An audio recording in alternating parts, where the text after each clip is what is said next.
A paz do Senhor, queridos, bem-vindos ao estudo de mais uma lição da Escola Bíblica Dominical.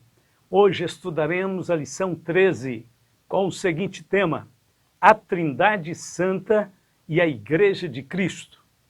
A revelação trinitária nos permite ter uma comunhão mais estreita com Deus, fortalece a identidade da Igreja e nos dá uma visão mais completa do plano da salvação. A doutrina trinitária é o alicerce da fé cristã, o fundamento da vida e a inspiração da Igreja no desempenho de sua tarefa missionária. Pai, Filho e Espírito Santo atuam em perfeita unidade na eleição, na redenção, na santificação e no envio da Igreja ao mundo. A lição de hoje pretende mostrar a importância do verdadeiro conhecimento de Deus dentro do plano salvífico, visto que é a Trindade quem sustenta, guia, edifica e capacita a Igreja. Ponto de número 1. A Trindade e o plano redentor, eleitos segundo a presciência do Pai. Eleitos segundo a presciência de Deus Pai em santificação do Espírito, para obediência e aspersão do sangue de Jesus Cristo, graça e paz vos sejam multiplicadas. 1 Pedro capítulo 1, verso 2. O plano da salvação foi elaborado antes da criação do mundo.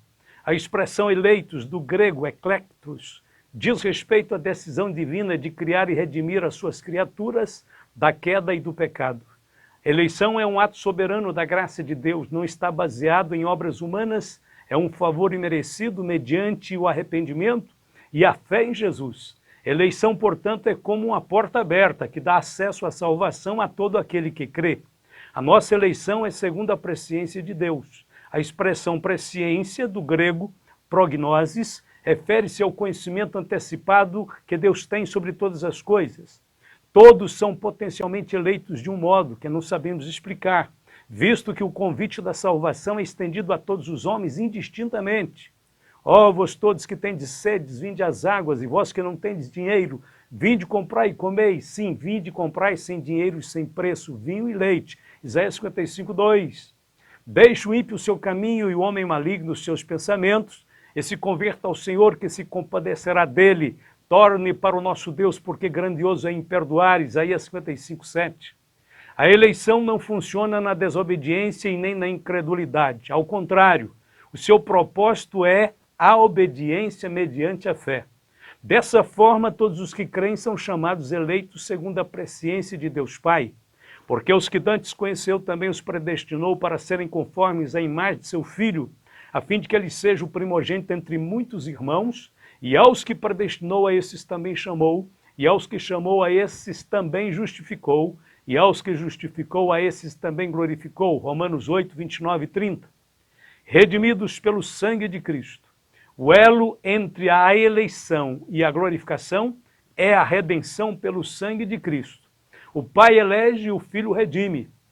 A expressão aspersão do sangue nos remete ao ritual do Antigo Testamento, onde o bezerro era morto e o seu sangue esborrifado sobre o povo judeu para a confirmação da aliança com o Senhor. Então tomou Moisés aquele sangue e o aspergiu sobre o povo e disse: eis aqui o sangue do concerto que o Senhor tem feito convosco sobre todas estas palavras. Êxodo 24, 8. Dessa forma, o povo da nova aliança participa dos benefícios do sacrifício de Cristo pela aspersão do seu sangue e são confirmados como herdeiros da vida eterna.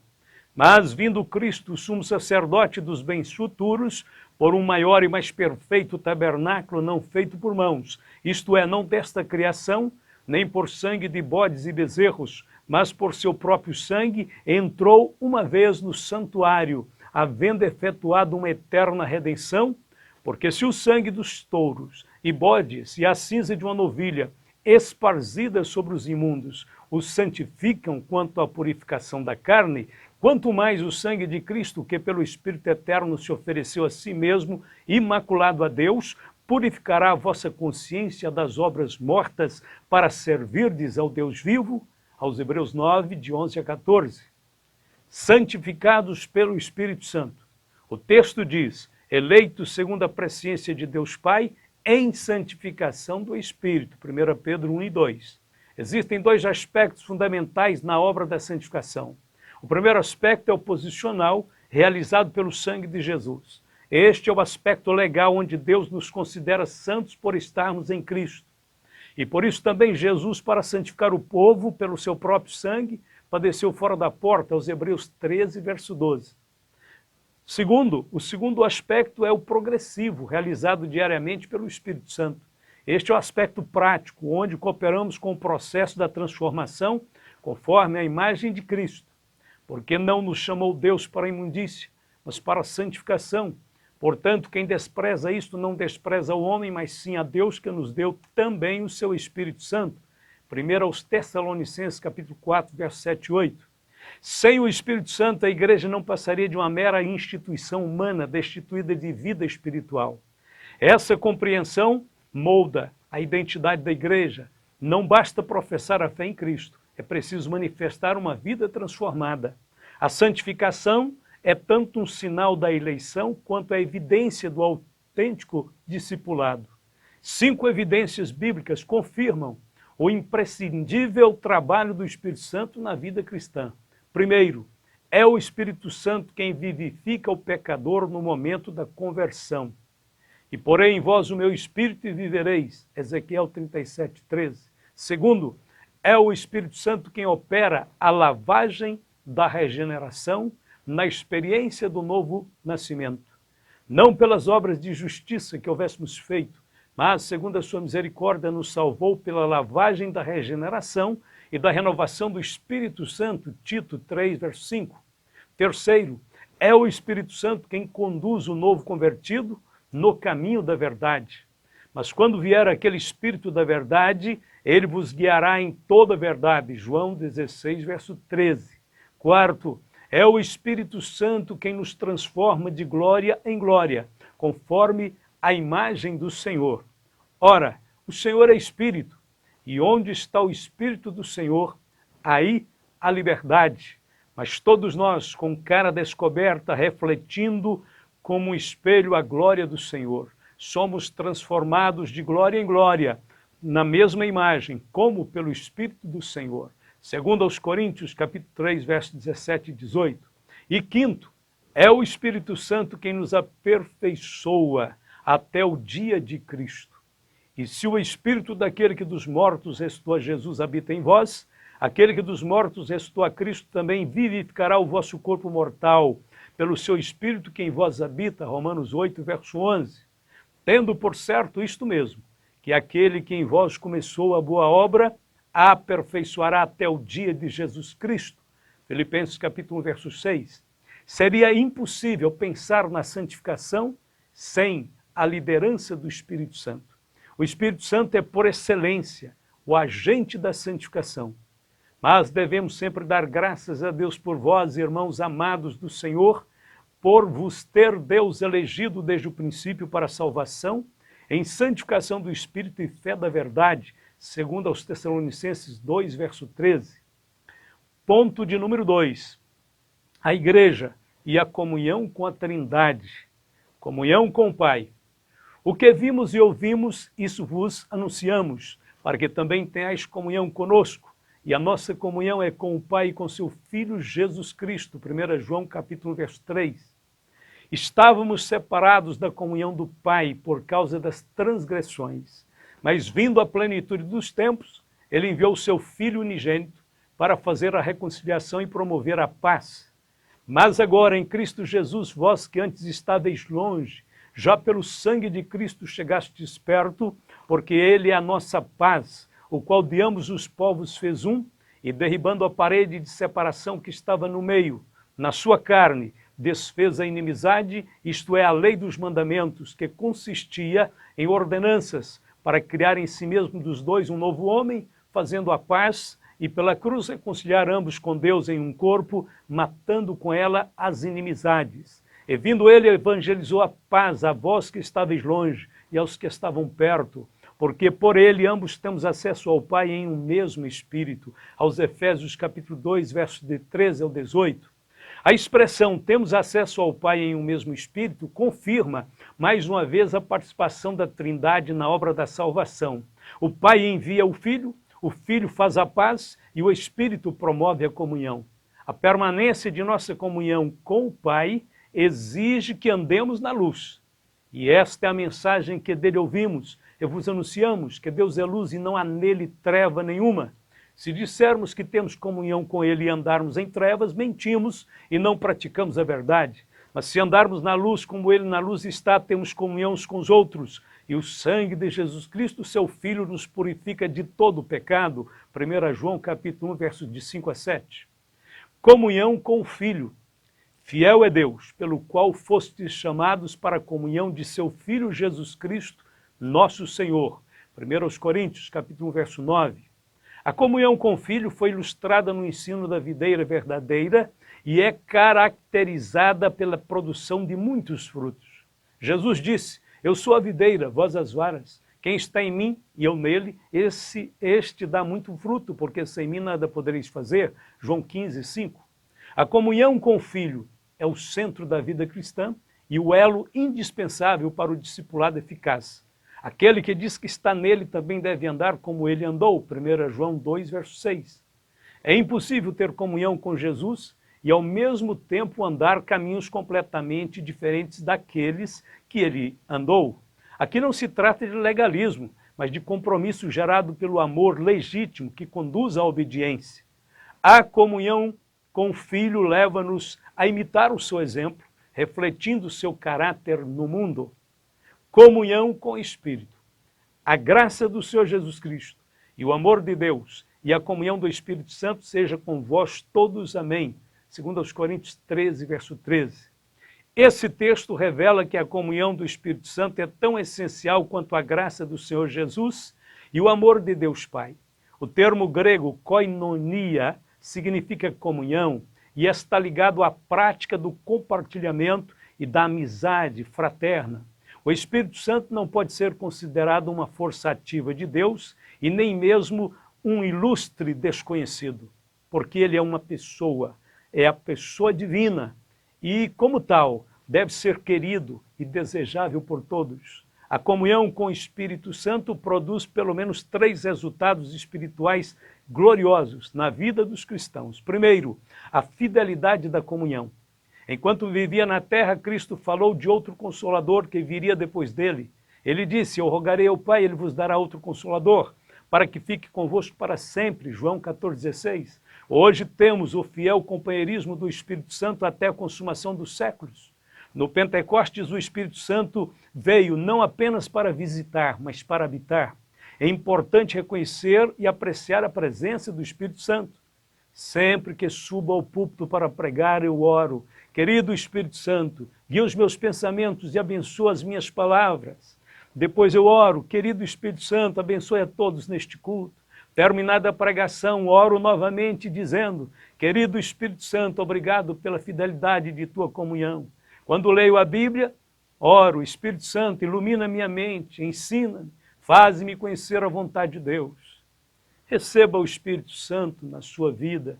Aceite o Espírito Santo nas atividades diárias de sua vida, não importa quão insignificantes possam parecer, dependa dele em tudo, diga-lhe que você o ama. Segunda expressão, segundo efeito desta presença gloriosa do Espírito, da comunhão do Espírito Santo na vida do salvo, a alegria da comunhão. Porque o reino de Deus não é comida nem bebida, mas justiça e paz e alegria no Espírito Santo. Romanos 14, 17. O Espírito Santo é uma fonte de alegria que flui do trono de Deus, trazendo força e alegria para as nossas vidas. Os cristãos que viveram no primeiro século sofreram toda sorte de injúrias e perseguições, mas em nenhum momento ficaram desanimados ou descrentes. Ao contrário, eles estavam sempre bem dispostos e alegres. E perseverando unânimes todos os dias no templo e partindo o pão em casa, comiam juntos, com alegria e singeleza de coração, louvando a Deus e caindo na graça de todo o povo. E todos os dias acrescentava o Senhor à igreja aqueles que se haviam de salvar. Atos 2, 46, 47. E terceiro, nós temos também o poder da comunhão. Mas recebereis o poder do Espírito Santo que há de vir sobre vós. Atos capítulo 1, verso 8. O doce e precioso Espírito Santo traz poder para as nossas vidas. Sem o Espírito Santo, não podemos fazer nada grande para Deus. E muitos, por não darem o devido valor ao ministério do Espírito Santo, estão fracos, estão deixando a igreja, estão perdendo o brilho na obra do Senhor. Porque sem o Espírito Santo, o reino de Deus não pode ser adequadamente construído. E nós não podemos viver corretamente o Evangelho de nosso Senhor Jesus Cristo. Mas se convidarmos o Espírito Santo, ele estabelecerá um companheirismo sobrenatural conosco. Glória a Deus. Ponto de número 3. A igreja é enviada pela Trindade, a missão dada pelo Pai. A Trindade age de forma cooperativa no plano da salvação e no envio da igreja ao mundo. O Pai é a fonte e o originador do plano. Porque isto é bom e agradável diante de Deus, nosso Salvador, que quer que todos os homens se salvem e venham ao conhecimento da verdade. Porque há um só Deus e um só mediador entre Deus e os homens, Jesus Cristo, homem. 1 Timóteo, capítulo 2, versos de 3 a 5. Desde o Antigo Testamento, vemos o Pai chamando e enviando o seu povo para ser luz entre os gentios. Esse chamado ganha novo vigor por meio da igreja, como também nos elegeu nele antes da fundação do mundo, para que fôssemos santos e irrepreensíveis diante dele em amor. Ele nos predestinou para filhos de adoção por Jesus Cristo, para si mesmo, segundo o beneplácito de sua vontade, para louvor e glória da sua graça, pela qual nos fez agradáveis assim no amado, aos Efésios capítulo 1, versos de 4 a 6. O Filho comissiona os seus discípulos. Após a sua ressurreição, o Filho ordenou: portanto, ide, ensinai todas as nações, batizando-as em nome do Pai, do Filho e do Espírito Santo, ensinando-as a guardar todas as coisas que eu vos tenho mandado. E eis que eu estou convosco todos os dias, até a consumação dos séculos. Amém. Mateus 28, 18 e 19. O Filho, enviado pelo Pai, agora envia a sua igreja. A grande comissão não é uma sugestão, mas um mandamento que inclui duas dimensões essenciais. Primeiro, a igreja é enviada para evangelizar. Segundo, para ensinar. Aquele que declarou: é-me dado todo o poder no céu e na terra, quer que os discípulos ensinem a palavra a todas as nações, quer que ensine todas as coisas que lhe foram ordenadas e promete estar com eles todos os dias, até a consumação dos séculos. O Espírito capacita e envia. A missão da igreja não pode ser realizada sem a capacitação do Espírito, portanto é necessário buscar o revestimento de poder. O Espírito Santo não apenas orienta e guia, mas, sobretudo, ele dá poder espiritual para o exercício do ministério. E tendo eles orado, moveu-se o lugar em que estavam reunidos, e todos foram cheios do Espírito Santo e anunciavam com ousadia a palavra de Deus. Atos 4:31. Era necessário que o testemunho da ressurreição de Jesus fosse confirmado com a autoridade vinda do céu. Então eles, vendo a ousadia de Pedro e João, informados de que eram homens sem letras e indoutos, se maravilharam e tinham conhecimento de que eles haviam estado com Jesus. Atos 4:13. E os apóstolos davam com grande poder testemunho da ressurreição do Senhor Jesus, e em todos eles havia abundante graça. Atos 4:33. Vamos para a conclusão.